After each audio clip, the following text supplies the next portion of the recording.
My name is Ashley Passo. I'm the Senior Marketing Specialist here at RPAG, and I'm going to be going through how to catch prospects through online, so LinkedIn, your website, and then after my segment, Luke Vandermillen is going to be going through kind of how to keep them and the RPAG tools that you can use to show them how awesome you are.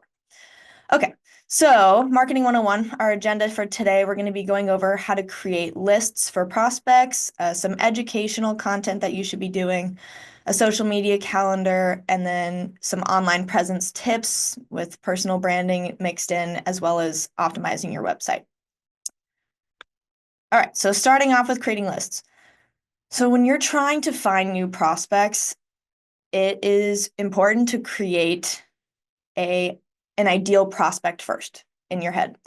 So this is going to be somebody with all of these potential traits. So they're a plan sponsor. They have, approximately $5 million plan. They are interested in fiduciary support. They desire cost efficiency. They're open to new ideas and optimization, and they really want to get their employees engaged. All of these things would be, the ideal prospect for you. So this is going to be who you're marketing to. Okay. And then you can expand your list from there, but this is going to be how you're going to start creating your messaging. And then you can also use Larkspur to help you with prospect lists, and Luke will go over that later, so I will let him explain what Larkspur is. And then education. So before you just start selling to a new prospect, you're going to want to, we call it seasoning. So you want to get them ready before you sell to them by explaining who you are, not necessarily your services yet. You want to first show them that you're an advisor that they can come to for any questions about retirement advising. And then you're going to want to host webinars. You're going to want to use the resource center for any pre-made content as well that you can reuse and repurpose for your own content. So this is good to put into emails. So you can start emailing these people or posting on your social media platforms, taking this educational content and showing that you are an authority in the retirement planning space. And this is just really good to kind of set yourself as a specialist in this industry. And then it's good because if a plan sponsor has a question about retirement plans, they're going to come to you rather than somebody who only tries to sell to them, because you're showing them that you care more about the educational side of this rather than the selling side. So that's for education. Social media calendar. We do have one for that we make for you every quarter. It usually comes out a month after quarter starts. So it's usually a month off. So it'll be the one coming up will be at the end of this month for November, December, January. But we do cover every single month. But it's really important to keep track of all of your content just so that you're not posting the same type of content all week. It's good to mix and match. And then if you're keeping up a social media calendar, then you can see how often you're posting. It's really good to post a lot, but also make sure that you have high quality content so that people are less likely to unfollow you on socials, specifically LinkedIn.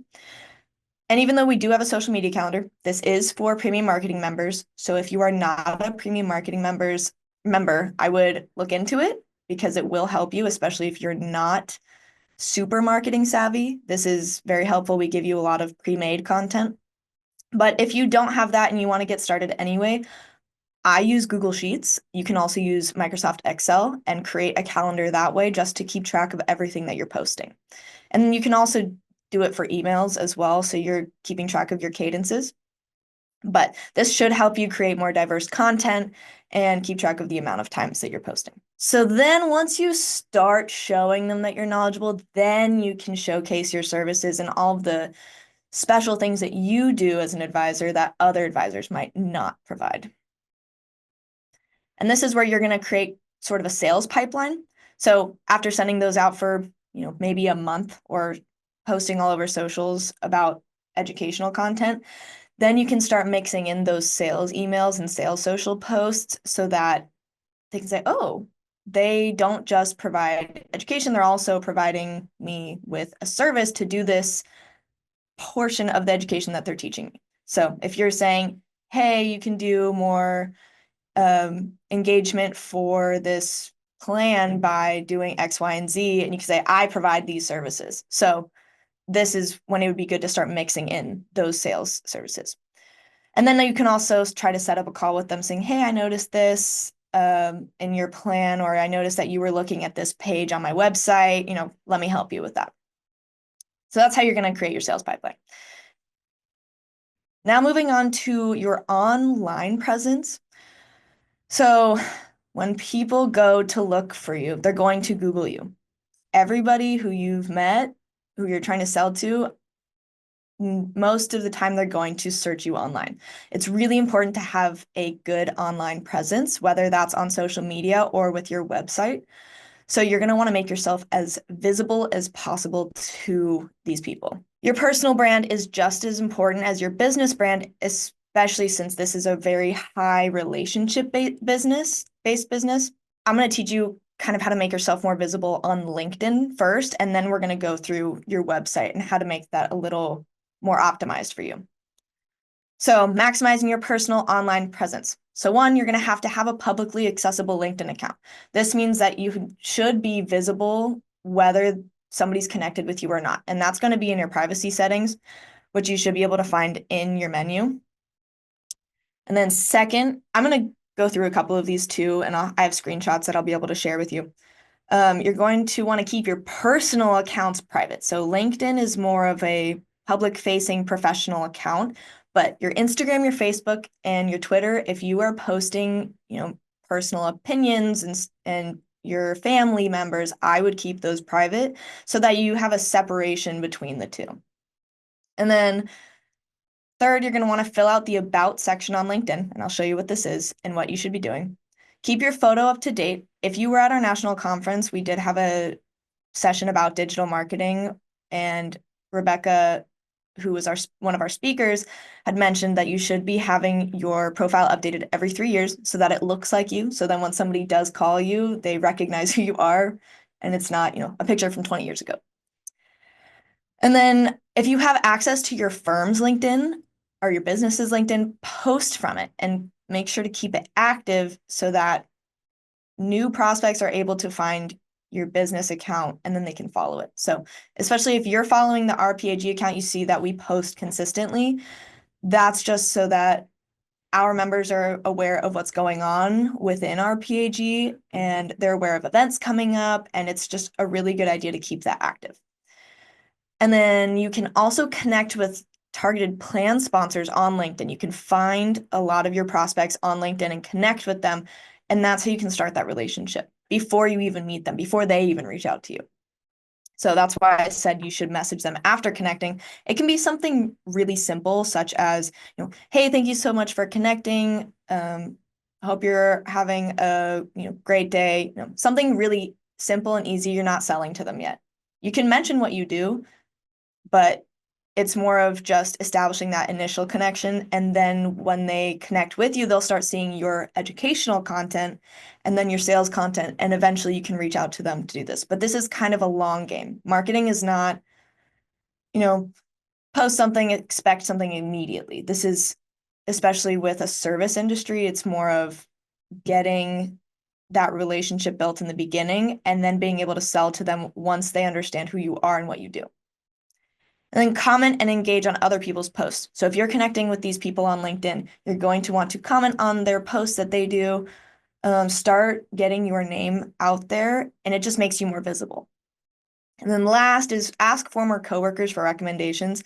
So if somebody wants, or you can also ask former plan sponsors. Or current plan sponsors that you work with, you can request a recommendation so that other potential prospects can find you and see that, oh, this person has great recommendations from these other people. This makes me more likely to want to use them as my advisor. So just a bunch of ideas for you to use. Let's go through a couple of them. So this is my personal LinkedIn. I'm going to show you kind of how you're going to optimize this for you. To go to your profile, this is on the web browser. On your phone, it looks pretty similar, but this is going to be how you're going to find it on Edge or Google Chrome or anything like that. So on the left side of your screen, you'll see your face and then your name and your headline.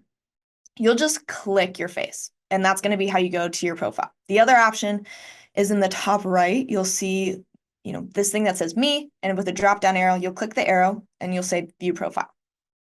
Those are the two ways that you can get to your profile from the main homepage on LinkedIn. All right, then you're going to scroll down and go to your about section. This is what it looks like. So I kind of wrote a story about myself and how I got into marketing. This is going to be an important place to showcase your personality and also showcase what you've done for your current company or past companies, or what your best services are. This is going to be where you do that. And then you can also show your top skills. So like these are my top skills: social media. So if you've seen the RPAG social media platform, you've seen my work. B2B marketing, digital marketing, email marketing, public speaking. So if you've seen, obviously I'm doing a webinar right now. This is public speaking. This is just putting down some of your top skills so your prospects can see that you are skilled in certain areas. To edit this about section, actually, let me go back. You can press this little pencil button in the corner. That's going to be how you edit this. So you're going to write your story, add your skills that are relevant to your work. This is where you're going to add those skills. You'd scroll down and you'd be able to type in whatever you want. And then your about section can be anywhere from one paragraph to, 2,600 words. So you have a lot of room to discuss what you do. Okay. And then for your experience, so you're going to want to put a description for your current position so that prospects know what services you provide and what you do specifically. And then you can also put your past positions that you've had, but it's more just to show what you do currently and just keep that up to date. All right, so now to edit your headline and your profile itself, you're going to see this at the top of your page, and you're going to click this little edit button in the corner.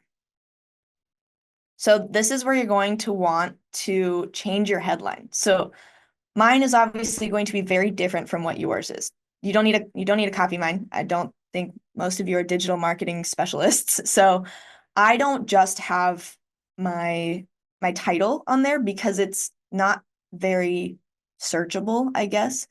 So what you're going to want to do is put what you do. You can say, helping plan sponsors create a better creating better retirement plans, something like that, where you kind of showcase you're going to highlight what you do best. And that's going to be what you go in. And then your primary position is just what's shown when people go to your profile. So that's going to be what people see when they say, oh, what do they do specifically? And then that'll be what pops up. This is when you're going to ask for recommendations. You have to reach out to them to ask for them. I actually had to ask for them because I realized I had never done this before. And I had realized I'm recommending you to do this without having asked for recommendations. So I did this for this webinar. And it's just really good to boost your credibility. It's sort of like when you go on Amazon and you want to buy something and you look at the reviews first to make sure that it's a good product. Same concept. Okay. And then you're going to go to the search bar at the top of the page for searching for prospects. This is going back to the homepage. You'll see the search bar and you'll go in and type the title that you're searching for. This can be any of these. Obviously, this isn't an exhaustive list. There's more, but just as an idea, this is what you could search for. So I did an example one for HR manager, and then you can filter your search. So you'll see these, and you're going to press all filters, and you can go by connection. So say they already know somebody that you know, you can press second. First connection means that you're connected with them. Second connection means that they're connected with one of your connections. And then third is they aren't connected to anybody you know. That's what that means. And then you can click where they are. So I would recommend, obviously, United States, just so that you have somebody local. You can even do it for your state that you're in, which will narrow down the list even more. And then you can press this little show results button at the bottom. And then you can start connecting. You'll press this little connect button right here.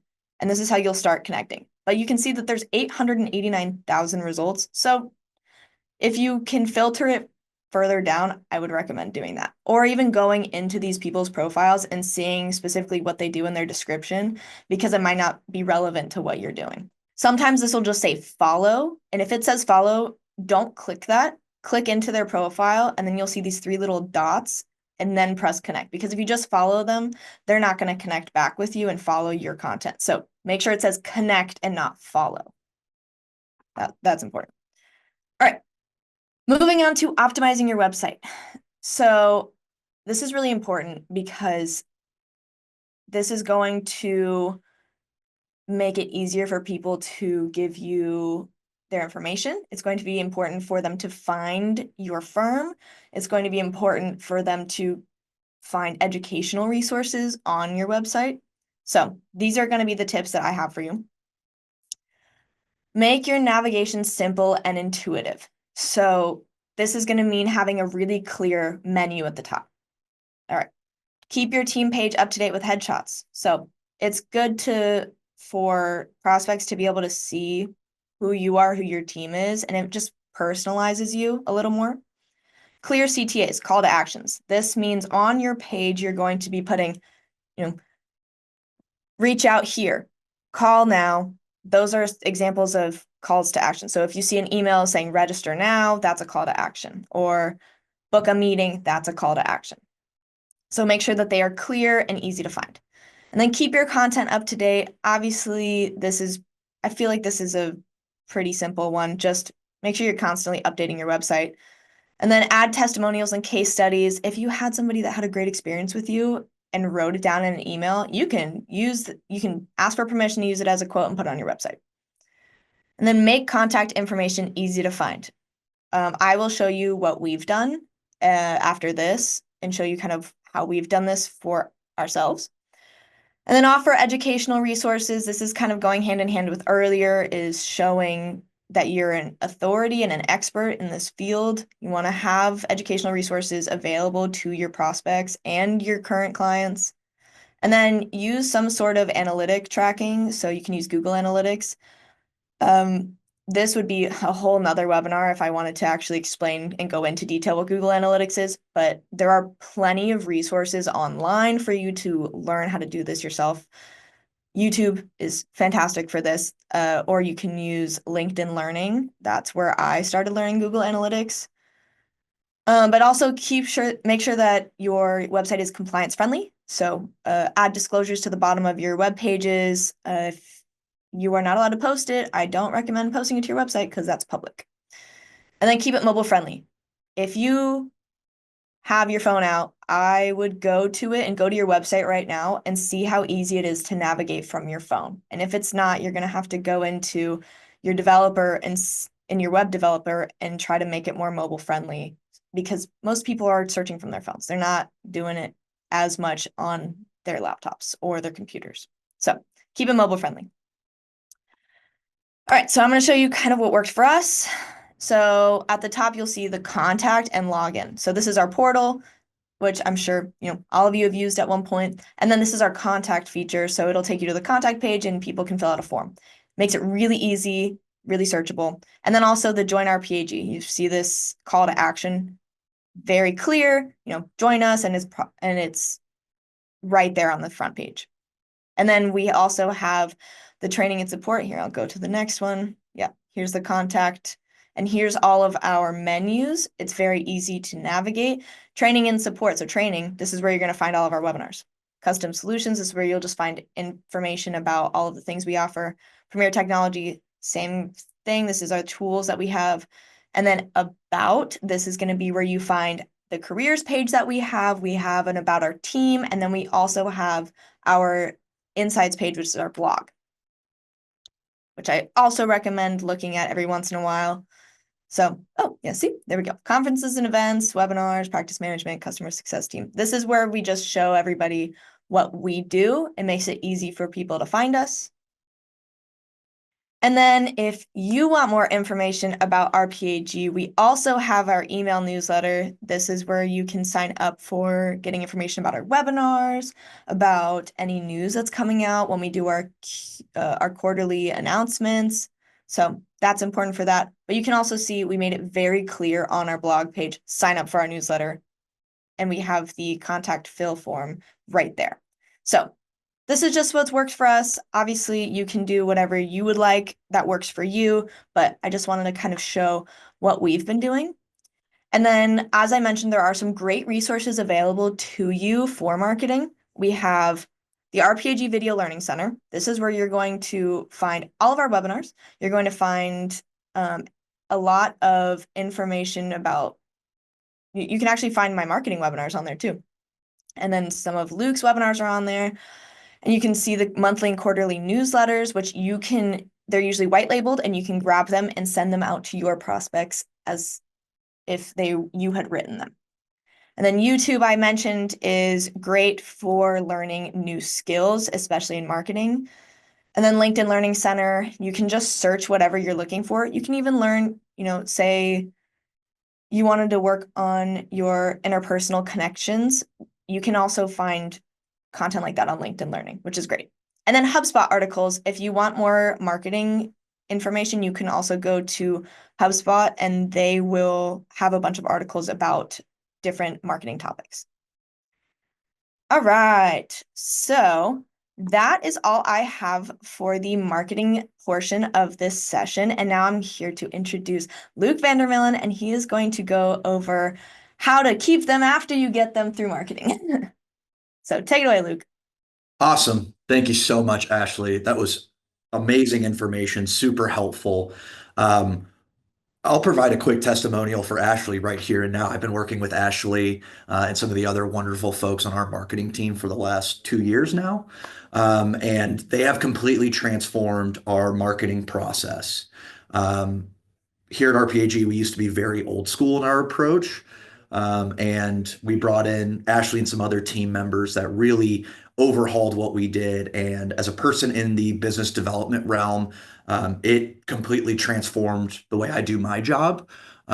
We added a ton of efficiency. So please take what Ashley said to heart and take a look at some of the things that she said and take that. Now, what I'm going to be talking about a little bit today is more on the reporting side and okay, we've identified our prospects and now we may even have a meeting set up with them, but okay, what do we do next? How can we leverage the tools and technology that we have at RPAG to make sure that we leave a positive impact on this prospect and start to build that relationship going forward? So, one of the things I've been doing over the last 2 or 3 months is I've identified a lot of RPAG's highest performing advisors that have experienced exponential growth in the last 3 or 4 years. And I simply reached out to these advisors one by one and asked to have a brief conversation with them about how they've grown their business and what has been successful for them. One of the main takeaways I had from having 25 plus conversations with advisory firms is that a lot of advisors out there outside of the RPAG community are still trying to differentiate themselves solely on investment selection, which is shocking to me because, sure, 10, 15 years ago, that was really the only way that advisors had, save a few other resources, to kind of set themselves apart. But now, with the litany of different resources available out there, there's really no excuse for that. And so, especially in the small to mid-sized plan market, you'll see a lot of plans that you'll come across in a prospecting scenario that are underserviced in the other areas of retirement planning. Um, I pulled this up here. You might be familiar with this verbiage here from ERISA law. The reason why I wanted to point it out is because in ERISA law, which is now almost 50 years old, they specifically state that planned fiduciaries have to act with a high standard of care. We all know this. But what I've never noticed before until recently was that they specifically say they have to act with a high standard of care regarding all plan related decisions, investments, service providers, plan admin, general ERISA compliance issues. So if you identify a plan out there that is being underserviced in one of those categories, that is your pathway in to making that prospect a client. And so, what I wanted to touch on a few things today were one are some resources that you have available to find those prospects and to identify the issues. And then, two, some of the really popular reporting that I know advisors utilize to analyze and impress prospects. So, one of the slides that I always really like to look at, and when advisors talk to prospects, I always recommend they use a slide like this, is first off making a prospect aware that being an advisor or a fiduciary on a retirement plan is not solely about investment selection. There's fiduciary governance, plan design analysis, employee engagement, all of these different things. Uh, One advisor in particular that I talked to that really a comment that they made really stuck out to me was that he feels like one of the important jobs that he has when during an initial meeting with a prospect is just establishing the role of what an advisor is supposed to do. What is a good advisor? What does that look like? So it's not just by, going full holds barred and walking in there with a 200-page investment review report.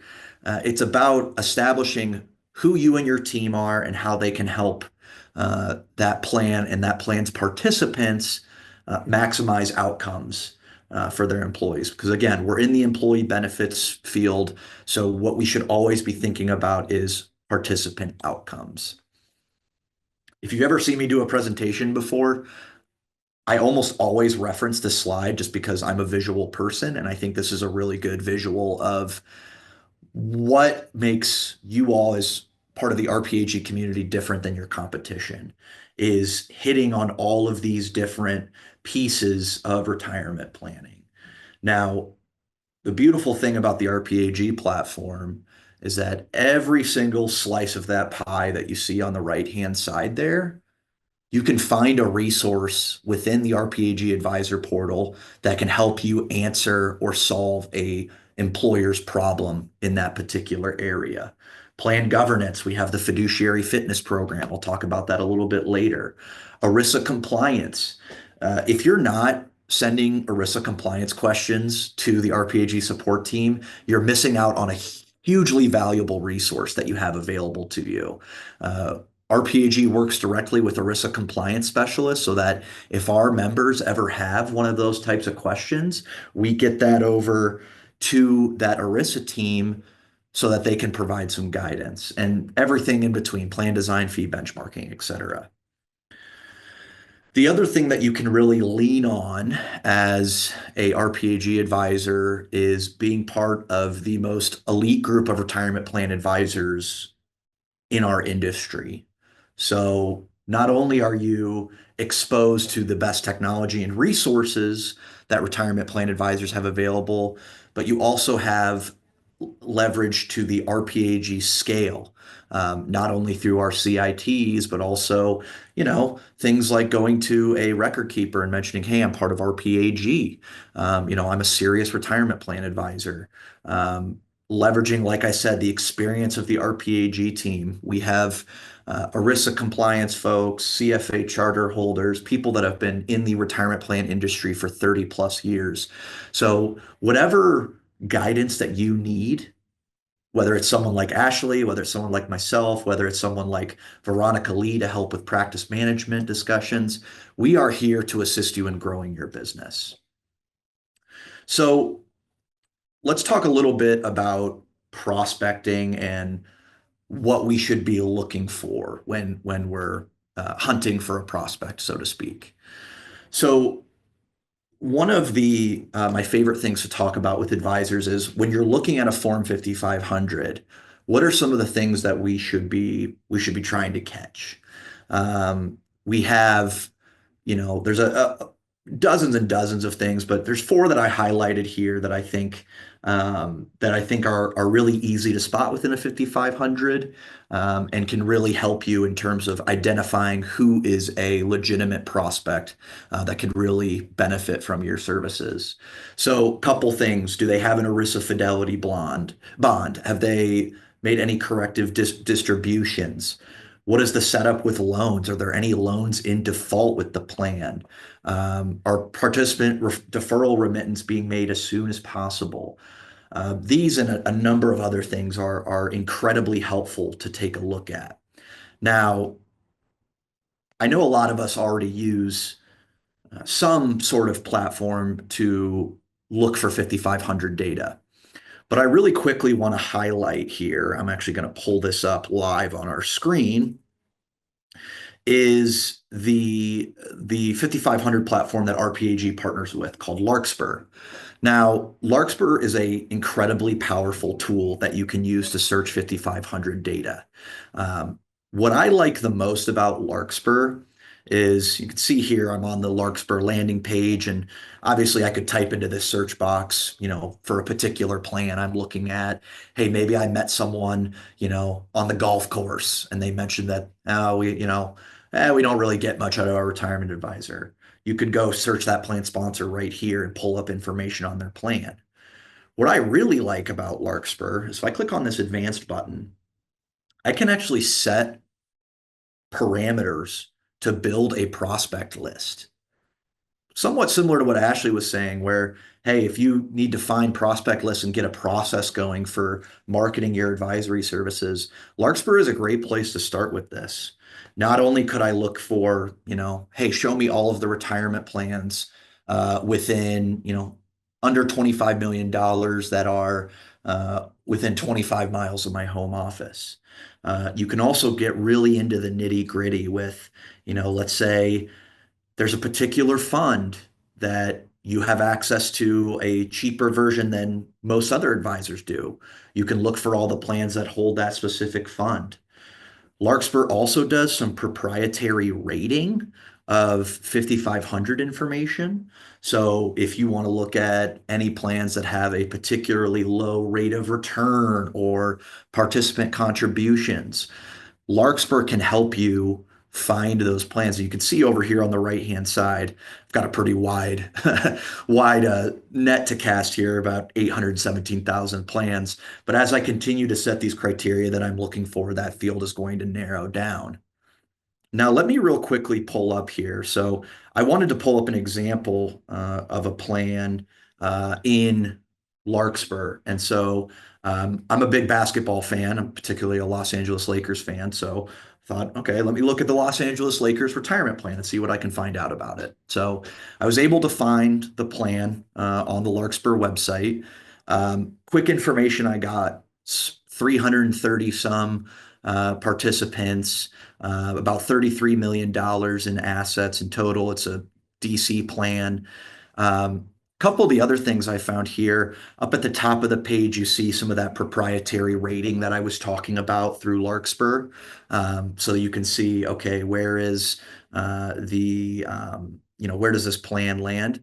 You'd see, for instance, here, the overall rate of return for the plan's investment lineup is actually below the benchmark for plans of a current size. So we're comparing this to 3,000 plans between 30 and $35 million. So we get a real quick look at, okay, this plan has a lot of, or has a very low rate of return for their plan. Same thing with the admin fees. The admin fees are almost double what is normal for a plan of this size. So right away, our investments and our fees, we have some potential problem areas or pain points that we might be able to identify with this plan. The very last thing that I find, actually not the very last thing, couple last things. On Larkspur, there is contact information for key plan executives. So I can see here I've got information and email address for Johnny Buss, who is the president of the Los Angeles Lakers.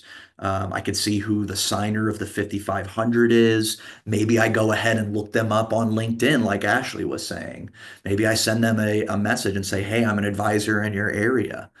Um, Lastly, here, we see some red flags for the plan. So this plan in particular, we were mentioning earlier, hey, what are some things we should look at? Looks like this plan has a number of participant loans. and also has a profit sharing setup without advanced plan design metrics. And then finally, we can see all the way down here at the bottom, we've got the actual investment lineup for the plan as of the latest 5500 filing.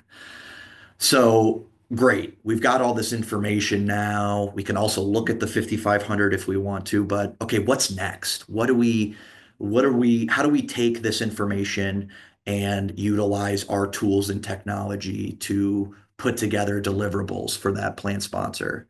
So real quick here, what I did was I took the information from Larkspur and I put it into RPAG. Um, I think most all of us know that we can keep client information in RPAG, but you can also store prospecting information as well. So I went ahead and created a quick prospect in RPAG, plugged in the Lakers logo. I assigned the prospect to myself. I put some of the contact information that I found on the Larkspur platform. And then all the way down here at the bottom, I actually went ahead and plugged in the investment lineup for this plan. So I can see, all right, the plan's just a shade under $33 million. I've got all of the funds in the lineup here. And right away, we see a couple of quick, okay, we've got a large cap growth fund that's scoring a 5 out of 10. We've also got a Europac fund that's scoring a 6 out of 10. So we've, in just a couple seconds here, identified problem areas with the plan. And of course, any reports that you run for a client in RPAG, you can run for a prospect as well. So the first one that always comes to mind is the fiduciary investment review.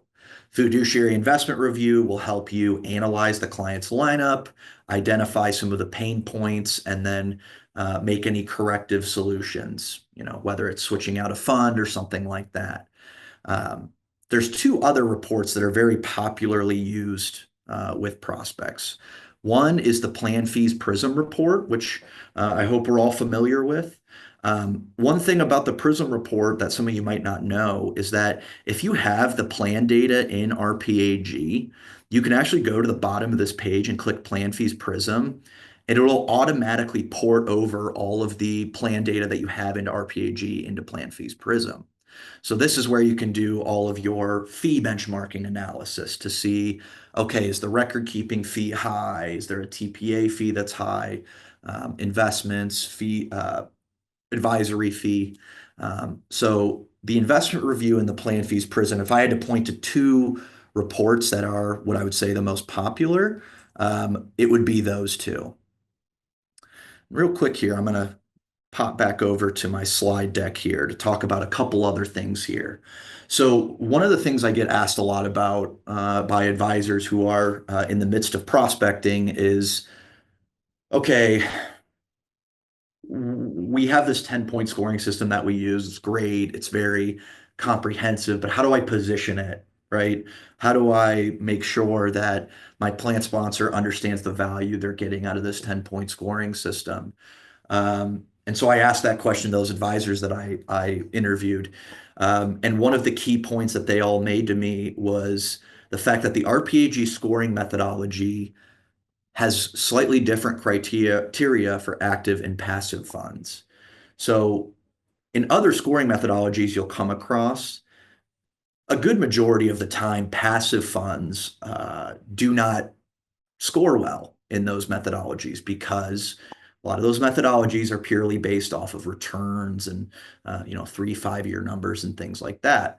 But the goal of the RPAG scorecard methodology is to see how well a fund manager is meeting their stated investment objective. So if their objective is to track a particular index, that's what we're going to evaluate them on.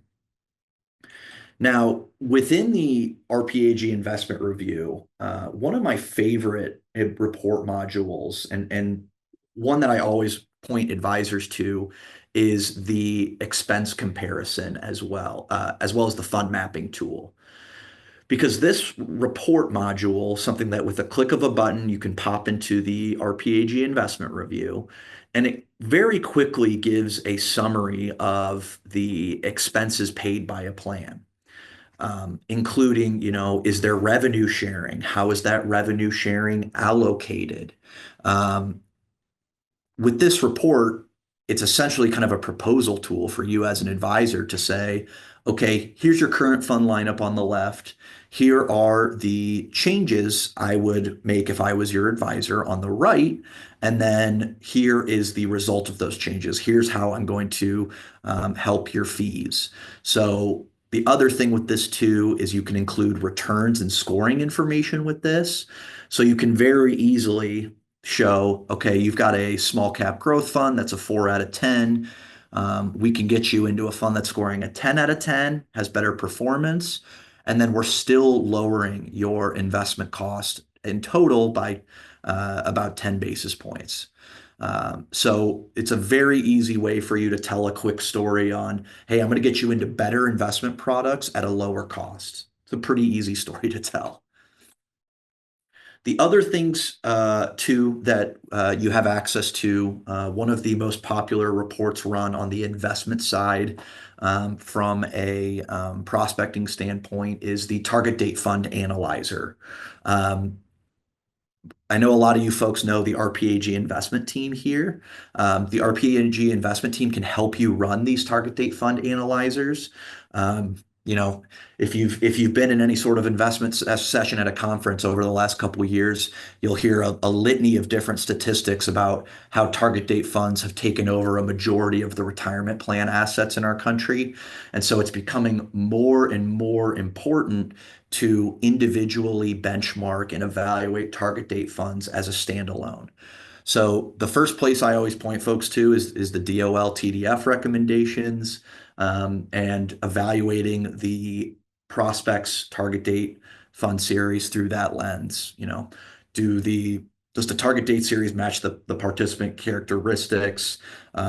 Is it a custom solution? Is it non-proprietary? What do the fees look like? So on and so forth. So quick plug for the RPAG investment team. If you haven't used this report before, please reach out to them or myself, and we can help you utilize that.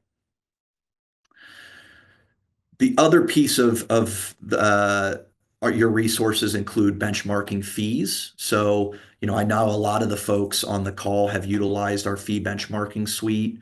From a uh, methodology standpoint, really the way we look at fee benchmarking here at RPAG is you're not only looking at the total plan cost, but you're breaking these fees up into kind of three separate categories: investment, admin, and advisory fees, and then also taking into account who is paying for them. So again, just a way most advisors are only benchmarking based on total plan cost.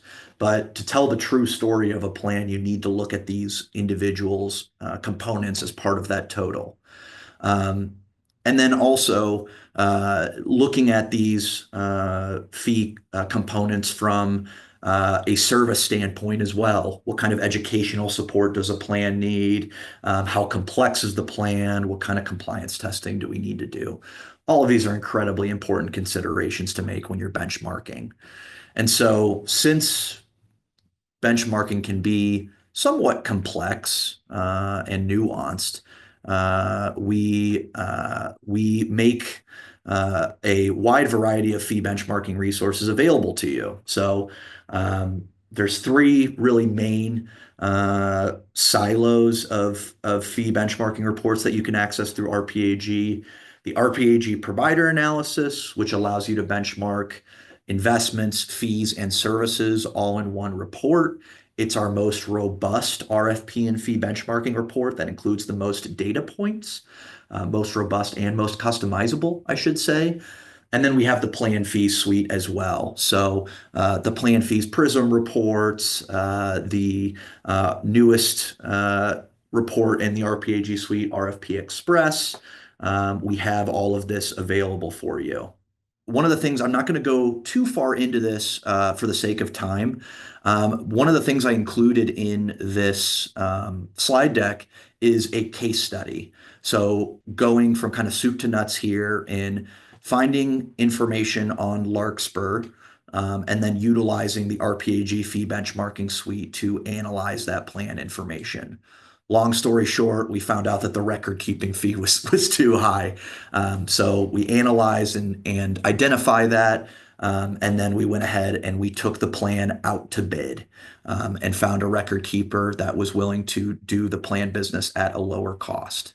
Um, the last thing I want to really quickly mention here, because I keep hearing about this more and more, is the importance of both financial wellness and employee education. For the longest time, I always thought that those were synonyms, right? It's a, both can be defined in a variety of different ways. But one of the advisors I talked to had a really interesting way of looking at financial wellness and employee education, and kind of separating the two is she defined employee education as educating participants on employee benefits, including the retirement plan. And then she defined financial wellness as helping participants with needs outside of the plan. So for employee education and financial wellness resources, check out the RPAG Resource Center. There is dozens and dozens and dozens of pieces in there that you can utilize. We have participant education decks, monthly participant memos that you can send out to prospects and clients alike. And then lastly, very last here, from a differentiation standpoint, plan sponsor education using the fiduciary fitness program that's again available in the RPAG Resource Center is a fantastic way to not only alleviate your prospects' concerns on how compliant their retirement plan is, but it's also a great differentiator for you because so many advisors forget about this component of being a fiduciary is the compliance aspect of it. So if you're not familiar with the fiduciary fitness program, there's about 20 education modules that you can present to plan sponsors that are basically a step-by-step guide on how to be a fiduciary on a retirement plan. And then corresponding with those education modules, there are documentation modules for you as well. So little action items that you can take your plan sponsors through to say, okay, we now know the importance of documenting parties of interest with a retirement plan. Let's go ahead and put together a committee charter. And we have a committee charter template on the RPAG Resource Center available for you. So with that, I'll let Ashley close us out here. But folks, thank you very much for your time today. Yep. Thank you everyone for joining us today. Again, if you have any further questions, which I'm sure after you have time to process everything that we've gone over today, you'll probably have a few questions. Feel free to reach out to our support team. You can call us, you can email us, and we'll be happy to help you anytime.